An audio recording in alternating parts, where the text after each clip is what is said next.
Psalms 126. Let's take a look. It seems that it's a short one as well, and it shouldn't take long to find out whether it's good or bad. When YB brought back the captives.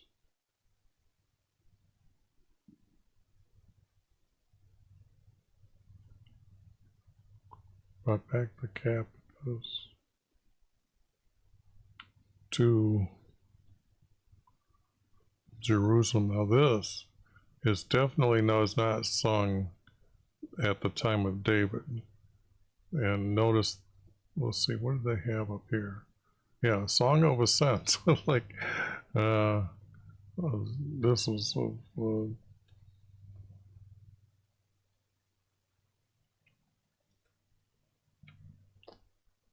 okay.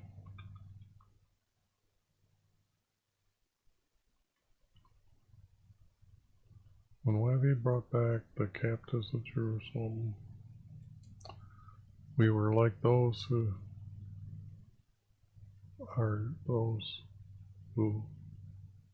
are dreaming.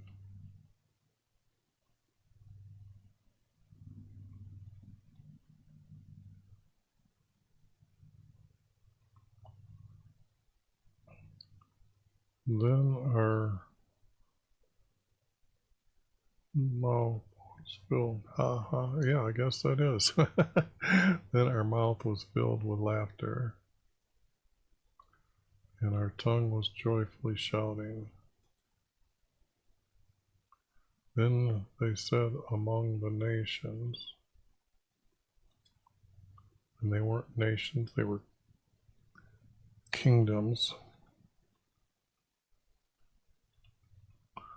Now this is the kingdom of Egypt, even though that it was ruled by, I think, one king relied on so many advisors, I can't remember how many of them, 5 I think, that was a kingdom, but they kind of ruled together the way the text shows from Ezra.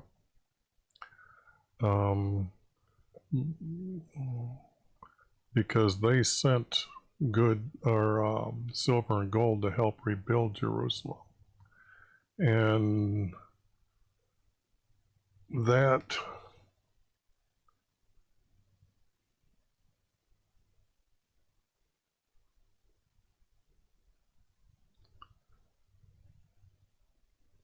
then they said among the, well, so this is about, I think, where it's at. It can go 222, but then they said among the kingdoms, YB has done a great thing.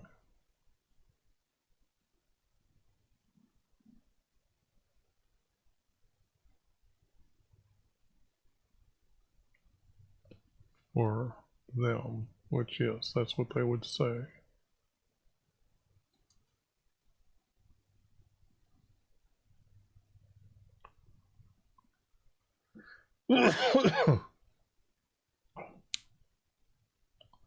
Now this I'm seeing as almost a double.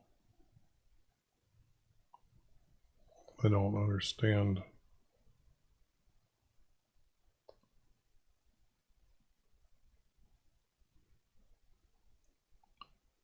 Because they were all, this is all up here, so I don't.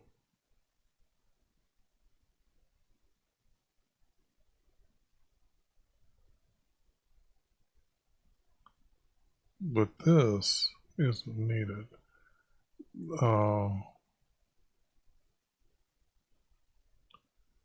I would even put yes, YVS to reconfirm. They're reconfirming. So this would be yes, YV has done a great thing for us. He Didn't restore. What did he do? He brought back.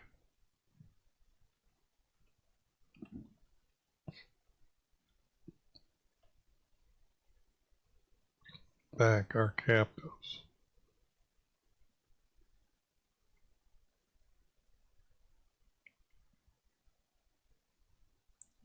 Our captives.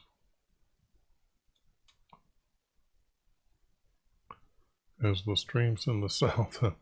I don't think so.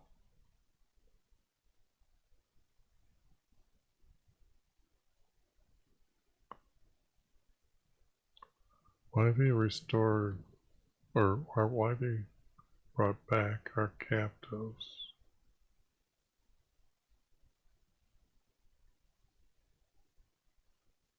And they streamed, or they streamed from the south.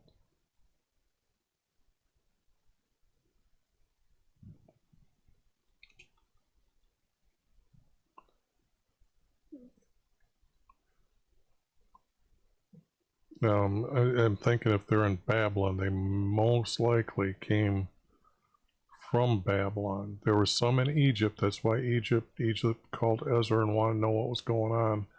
And did they know what was going on in Jerusalem? Where they streamed.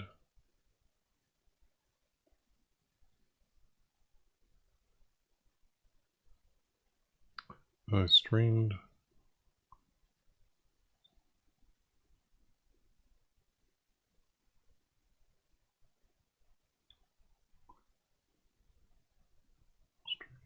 From, oh no, and they stream south. I'm thinking that I think if I add, I'll add it later. I don't. For they stream south.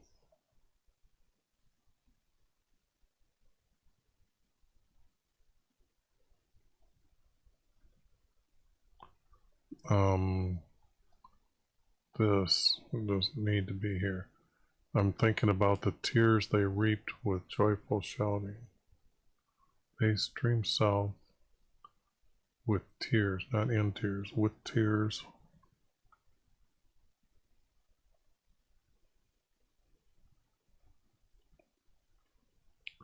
With tears and joyful shouting. I would see it that way because here you got to understand they did again turn to the people and asked when they were leaving Babylon. The king told them to give them supplies, and they asked for silver and gold, and that's what they took with them. Tears and joyful shouting. What? This has nothing to do. He who goes to and fro, weeping, carries his bag of seed, will indeed come again with shouts of joy. No, this is just out. This is just garbage. We have these words from them, how they came back.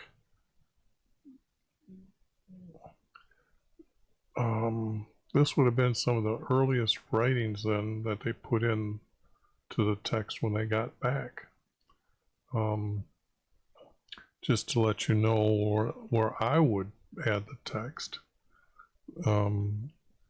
Because you could almost, from these little bits of stories, you could actually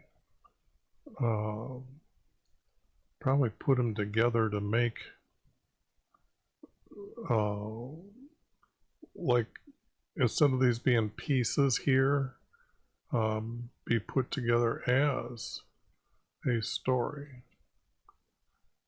So I think I'm done here with this one. Oh, wait a second. Where's it at?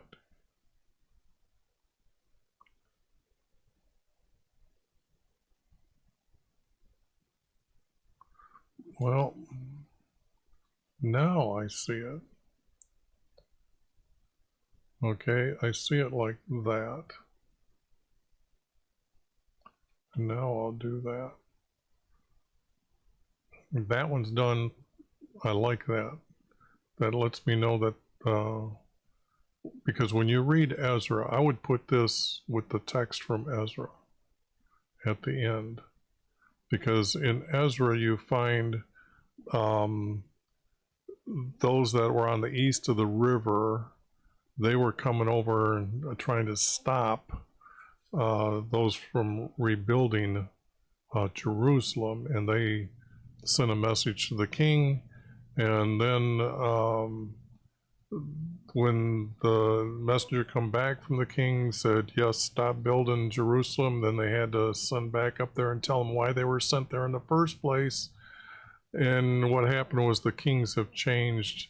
I think there was, like, I would say it was Nebuchadnezzar was first who experienced all these things and was naming our creator as the living creator, and all those wonders that you read in Daniel convinced him. In fact, he even set the calendar for all of Babylon to our creator's calendar. It isn't until the first Roman emperor changes the calendar to what we have today. And in the 1611 preface, they were happy that they changed our creator's calendar. So if you think I'm just making this stuff up, that there people are evil that were writing this and are covering things up, and you see all this added stuff going in there, well, go read the 1611 preface and you'll know that you'll learn from them that your reward for reading the Bible or studying the Bible is just to have a fellowship with the saints. Not how to get to heaven, just to have a fellowship with them. So, by the way, who is the unditter? That would be a good one if you figure that one out. The unditter of Holy Spirit.